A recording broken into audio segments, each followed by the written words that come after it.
Last 2 డేస్‌లో మీరు tense of videos చూసుంటారు మీ ఫేవరెట్ క్రియేటర్స్ దగ్గర నుండి. యూరోప్‌లో ట్రాఫిక్ లైట్స్ మెల్ట్ అయిపోతున్నాయని చెప్పి, బనానాస్ ఆటోమేటిక్‌గా పీల్ అయిపోతున్నాయని చెప్పి, రోడ్స్ కరిగిపోతున్నాయని చెప్పి. అసలు దీంట్లో నిజం ఎంత? ప్రాక్టికల్‌గా సైంటిఫిక్‌గా ఎక్స్‌ప్లెయిన్ చేస్తా వినండి. అసలు సడెన్‌గా ఈ హీట్ వేవ్ ఎందుకొచ్చింది? యూరోప్ మీద ఒక ఒమేగా బ్లాక్ ఫార్మ్ అయింది. సహారా నుంచి వచ్చే హాట్ ఎయిర్ యూరోప్‌లోనే ట్రాప్ అయిపోయింది. ఎందుకంటే యూరోప్‌కి బోత్ సైడ్స్ లో ప్రెషర్ జోన్ క్రియేట్ అవ్వడం వల్ల హీట్ అక్కడే ట్రాప్ అయిపోయింది. అండ్ ఇది చూడడానికి ఒమేగా షేప్‌లో ఉండటం వల్ల దీన్ని ఒమేగా బ్లాక్ అని పేరు పెట్టారు.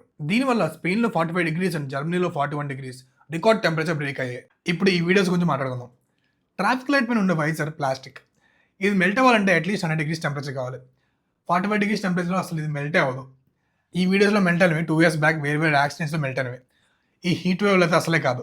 Second bananas. ఇవి ఎక్స్‌ట్రీమ్ హీట్ ఫీల్ అయితే idli crack, black and soft అవుతాయి కానీ మనిషి పీల్ చేసినట్టయితే పీల్ అవ్వవు. ఇవి 120 డిగ్రీస్‌లో కూడా కుక్ అవుతాయి కానీ మనిషి పీల్ చేసినట్టయితే పీల్ అవ్వవు. ఈ రోడ్స్ మెల్టింగ్ మాత్రం నిజం.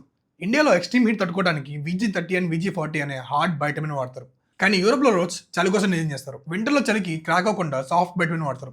కానీ ఆ సాఫ్ట్ వైటమిన్ ఎక్స్‌ట్రీమ్ హీట్‌కి మెల్ట్ అయిపోతుంది. మనం అదే చూస్తున్నాం ఇక్కడ. చివరగా 45 డిగ్రీస్‌కి యూరోపియన్స్ ఎందుకంత స్ట్రగుల్ అవుతున్నారు. అదే మన ఇండియన్స్ టీ తాగడానికి బయటికి వెళ్ళిపోతాం. 2 రీజన్స్.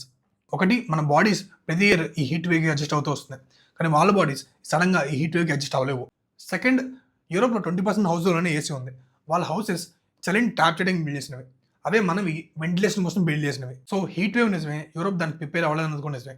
మనం ట్రోల్ చేయొచ్చు కానీ ఫేక్ వీడియోస్‌తో కాదు. ప్రాక్టికల్‌గా, సైంటిఫిక్‌గా మాట్లాడతాం. Thank you.